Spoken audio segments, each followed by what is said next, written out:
आप डायबिटिक हैं और आप अपनी शुगर को नियंत्रण में करना चाहते हैं, कई बार आपको ये समझ नहीं आता कि आप एक्सरसाइज करें या फिर आप डाइट मैनेज करें, क्योंकि कई बार ऐसा होता है कि आपके जो शुगर लेवल्स हैं वो बॉर्डर लाइन होते हैं और आपके डॉक्टर आपको ये कह के मना कर देते हैं दवाओं के लिए कि अभी अपने लाइफस्टाइल को चेंज करिए, जैसे कि आप अपने दिनचर्या में एक्सरसाइज को शामिल करिए जिससे कि आपकी जो शुगर है वो मेंटेन रह सके। तो इस दुविधा को आप कैसे दूर कर सकते हैं? इस दुविधा को निश्चित तौर पर आप दूर कर सकते हैं अपने लाइफस्टाइल में कुछ मॉडिफिकेशंस करके, जैसे आपका जो भोजन है उसमें बदलाव करके, एक तय दिनचर्या को अपनाकर, आपके खान पान में से कई सारी चीजों को हटाकर कुछ अन्य फायदेमंद चीजों को शामिल करके। और तो इन्हीं सब चीजों के बारे में आज हम चर्चा करेंगे। हम जानेंगे कि कैसे जो प्री डायबिटिक लेवल के लोग हैं वो अपनी शुगर को नियंत्रण में कर सकते हैं, कैसे उनके जो ब्लड टेस्ट की रिपोर्ट है वो अच्छी आ सकती है और उन्हें कभी मेडिकेशंस का सहारा न लेना पड़े। ये संभव कैसे हो सकता है? साथ में हम जानेंगे कुछ ऐसी आयुर्वेदिक जड़ी बूटियों के बारे में जिनके सेवन से आप ये अचीव कर सकते हैं, और प्री डायबिटिक लेवल कैसे कहते हैं और डायबिटिक लेवल क्या होता है। तो बने रहिए आज के सेशन के अंत तक। आप आज इस चैनल के विजिटर हैं नए तो इसे सब्सक्राइब कर लें। मैं हूँ आपका फिजियोथेरेपिस्ट डॉक्टर अभिनव चतुर्वेदी, रूपरानी हेल्थ केयर आगरा से। आज जिस हर्ब के बारे में सबसे पहले हम बताने जा रहे हैं ये है तुलसी की पत्तियां। इनके अंदर एंटी इन्फ्लेमेटरी प्रॉपर्टीज होती हैं, जिस कारण किसी भी तरह के इन्फ्लेमेशन को कम करने के लिए ये बहुत ही हेल्पफुल है। तुलसी की पत्तियों के अंदर ऐसी क्वालिटीज हैं जो आपकी इम्यूनिटी को भी अच्छा करती है। इसीलिए कई बार जब खांसी जुकाम किसी को होता है तो सलाह दी जाती है कि तुलसी की पत्तियों का पानी आप पिए, इससे आपका खांसी जुकाम ठीक हो सकता है। एक रिसर्च के अनुसार पेनक्रियास के अंदर जो बीटा सेल्स हैं उन्हें स्टिमुलेट करती है। जब आप तुलसी की पत्ती खाते हैं तो उससे वो सेल्स स्टिमुलेट होते हैं और इंसुलिन का प्रोडक्शन थोड़ा बढ़ा देते हैं, जिससे आपकी बॉडी के अंदर इंसुलिन की मात्रा ठीक होती है और शुगर का ठीक से एब्जॉर्प्शन होने लगता है, जिसे इंसुलिन रेजिस्टेंस भी कहा जाता है। अर्थात आपकी बॉडी के अंदर इंसुलिन को इनहिबिट किया जाता है, सेल्स इंसुलिन को प्रॉपर्ली एब्जॉर्ब नहीं करते। और तुलसी जी के अंदर जो एंटी इन्फ्लेमेटरी प्रॉपर्टीज होती हैं उसके फायदे क्या होते हैं? उसके फायदे ये होते हैं कि जब भी आपकी बॉडी में कहीं इन्फ्लेमेशन होगा पूरी बॉडी में तो उसे कम करने में हेल्प मिलेगी। आपकी बॉडी में कहीं अगर सूजन आ रही है, रेडनेस है, तो उसे कम करने में हेल्प मिलती है। इसलिए भी तुलसी की पत्तियों का सेवन किया जाता है। आशा करता हूँ आपको ये जानकारी समझ आ रही होगी। अगर जानकारी समझ आ रही है तो इस वीडियो को अभी लाइक अवश्य कर दीजिएगा। हम आपको जो भी चीजें बता रहे हैं, जो भी जड़ी बूटियां या आपके खान पान में बदलाव करने के बारे में, इसका मतलब ये नहीं है कि आप सिर्फ इन्हीं पे स्टिक करें, आप सिर्फ इन्हीं का सेवन करें। आपको अपना मेडिकेशन प्रॉपर्ली कंटिन्यू करना चाहिए, क्योंकि अगर आप ऐसा नहीं करते हैं तो आपका स्वास्थ्य बिगड़ सकता है। इसलिए प्लीज हम तो यही रिक्वेस्ट करेंगे कि इन चीजों को ऐड ऑन कर दें अपने मेडिकेशन के साथ में। अब रहा सवाल कि तुलसी की पत्तियों का सेवन आपको कैसे करना है, तो इसका बहुत ही एक सिंपल तरीका तो ये है कि आप तुलसी की 4 पत्तियां लें, सुबह सुबह उन्हें खाली पेट चबा लें और ऊपर से 1 गिलास पानी पी लें। इससे भी आपका काम चल सकता है।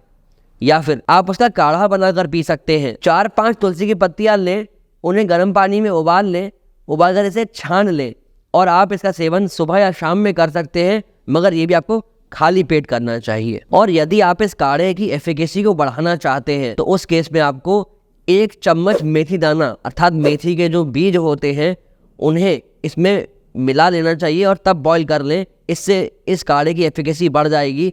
फिर इसको छान कर आप पी लें सुबह या शाम में खाली पेट। अब एक बहुत जेन्युइन सा प्रश्न लोगों का होता है, लोग हमसे ये भी सवाल करते हैं कि सर हमें कोई अगर सप्लीमेंट लेना है, उसे यूज करना है तो लगभग कितने समय तक हमें लेना चाहिए? तो किसी भी सप्लीमेंट का जो बेस्ट रिजल्ट आता है वो लगभग 2 से 3 महीने में आपको जाकर मालूम पड़ता है। इसलिए आपको इन चीज़ों का भी सेवन लगभग 2 से 3 महीना कंटिन्यूसली करना चाहिए और शिद्दत से करना चाहिए, जिससे आपकी बॉडी में वो बदलाव जो आने चाहिए वो प्रॉपरली आए और आपको मालूम पड़ सके कि हाँ अब एक मान डिफरेंस दिख रहा है आपकी बॉडी के अंदर। इससे आपको ये कॉन्फिडेंस आएगा कि आपको ये चीज़ें कंटिन्यू करनी चाहिए या नहीं करनी चाहिए। आपको अगर कोई समस्या अब भी लगती है तो आप हमें नीचे कमेंट सेक्शन में कमेंट करके अपनी समस्या पूछ सकते हैं। हम ट्राई करेंगे आपकी समस्या को जल्द से जल्द हल कर सके। आजकल बहुत सारे लोगों का हमसे ये प्रश्न होता है कि डॉक्टर क्या हम करेले का यूज कर सकते हैं? क्योंकि मार्केट में बहुत सारी कंपनीज हैं जो करेले के जूस का जो प्रमोशन है, जो ब्रांडिंग है, वो इसी प्रकार से करते हैं। तो हाँ, आप करेले के जूस का सेवन कर सकते हैं। इसका सेवन आपको सुबह खाली पेट करना चाहिए। आप लगभग 1 गिलास करेले का जूस रोज सुबह खाली पेट सेवन करें। इससे भी आपकी जो शुगर लेवल्स हैं वो मेंटेन करने में काफ़ी हेल्प मिलेगी। और अगर आपको करेला कड़वा लगता है तो आप करेले को सुखा लें, पीस के इसका पाउडर बना लें और रोज 5 ग्राम ये पाउडर आप खाली पेट सेवन कर सकते हैं। इससे आपको स्वाद की समस्या भी नहीं होगी और आप करेले का सही सेवन कर सकेंगे। नेक्स्ट आता है जामुन। जामुन एक ऐसा फल है जिसका सेवन आप कर सकते हैं अपनी शुगर लेवल्स को मेंटेन करने के लिए। आपको रोजाना 10 से 15 जामुन का सेवन करना चाहिए, क्योंकि जामुन के अंदर 2 चीजें होती हैं, जैम्बोलिन और जैम्बोसिन, जो आपके इंसुलिन प्रोडक्शन को बढ़ाता है। इससे आपके जो ब्लड शुगर है वो कम करने में काफी हेल्प मिलती है। आपके सेल्स के अंदर शुगर पहुंचती है तो ब्लड में से शुगर वो कम हो जाती है। या फिर आप जामुन के जो बीज है, जो उसकी गुठली है, उसको भी पीस कर पाउडर बना सकते हैं और इसका सेवन भी आप सुबह सुबह खाली पेट कर सकते हैं। 5 ग्राम ये पाउडर 1 गिलास पानी में मिला लीजिए और इसका सेवन कर लीजिए सुबह सुबह। पंपकिन एक ऐसा फल है जो हर जगह आसानी से मिल जाता है और इसके सेवन से भी आप अपने शुगर लेवल्स को मेंटेन कर सकते हैं। यदि फिर भी आपको कोई अभी समस्या लग रही है तो आप हमसे अपॉइंटमेंट लेकर अपनी समस्या को पूछ सकते हैं।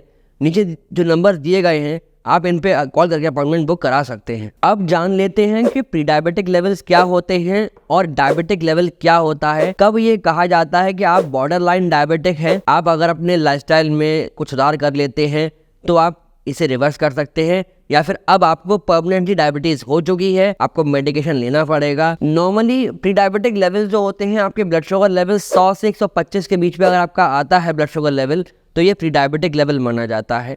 अर्थात अभी आपको डायबिटीज हुई नहीं है पर होने के चांसेस ज्यादा बढ़ जाते हैं। आपके HbA1c का जो लेवल है वो 5.6 से 6.4 के बीच में अगर आता है तो ये दर्शाता है कि आप प्री डायबिटिक लेवल के अंदर आ गए हैं। ऐसे में आपको अपनी डाइट का ध्यान रखना चाहिए, साथ में थोड़ी एक्सरसाइज अपने जीवन में ऐड कर देनी चाहिए, जिससे कि आप इन बढ़ते हुए शुगर लेवल्स को नियंत्रण कर सके। होता क्या है, पेनक्रियास इंसुलिन बनाता है। इंसुलिन का काम होता है कि आप जो भी शुगर कंज्यूम कर रहे हैं, आप जो खाना खा रहे हैं, उससे मिलने वाली शुगर को सेल तक पहुंचाए, जिससे वो शुगर यूज हो सके। क्योंकि अगर वो शुगर यूज नहीं होगी तो फैट के रूप में आपकी बॉडी में डिपॉजिट होने लगेगी, फिर आपको समस्या बढ़ जाएगी। पर जब आप अपने इन प्री डायबिटिक लेवल्स पे काम करते हैं और इनको ठीक कर लेते हैं, तब बॉडी में इंसुलिन की रेजिस्टेंस नहीं आ पाती है और ये काम आराम से चलता रहता है। जब आपकी बॉडी में इंसुलिन की मात्रा एक तय सीमा से ज़्यादा हो जाती है, तब आपके सेल्स इंसुलिन को लेने से मना कर देते हैं। वो इनहिबिट करते हैं कि अब इंसुलिन हमें नहीं चाहिए या हमें शुगर और नहीं चाहिए। उस समय इसको हम कहते हैं इंसुलिन रेजिस्टेंस, और आपकी बॉडी के अंदर जो शुगर है वो डिपॉजिट होने लगती है फैट के रूप में। इससे ब्रेन को सिग्नल जाता है कि आपको इंसुलिन ज़्यादा प्रोड्यूस करनी है, क्योंकि सेल तक शुगर अब और नहीं जा रही होती, ब्लड में शुगर बढ़ रही होती है। आपको विशेष ख्याल ये रखना चाहिए कि ऐसी कई सारी चीज़ें हैं जो आपको अवॉइड करनी है। उसके बारे में भी कई सारे वीडियोज अवेलेबल हैं चैनल पर, जिनको आप जाकर देख सकते हैं।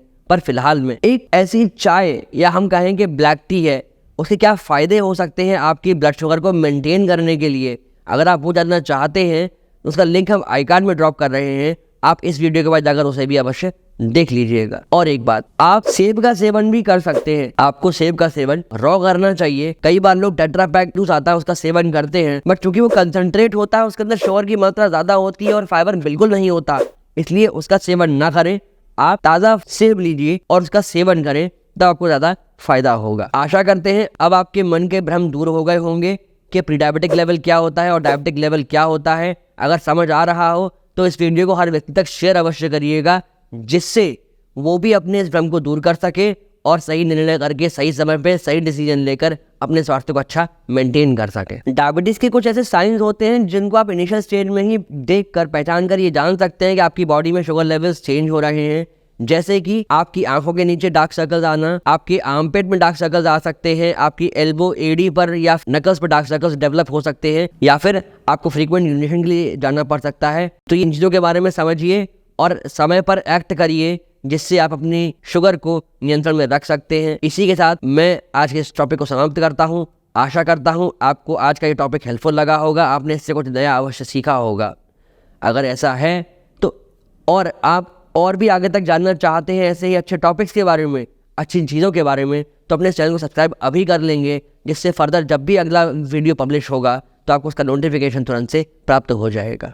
अगर आपको डायबिटीज़ हो चुकी है तो आपको अपना कौन सा अनाज यूज़ करना चाहिए, उसे जानने के लिए ये राइट वाली वीडियो को जाकर अभी देख लीजिए।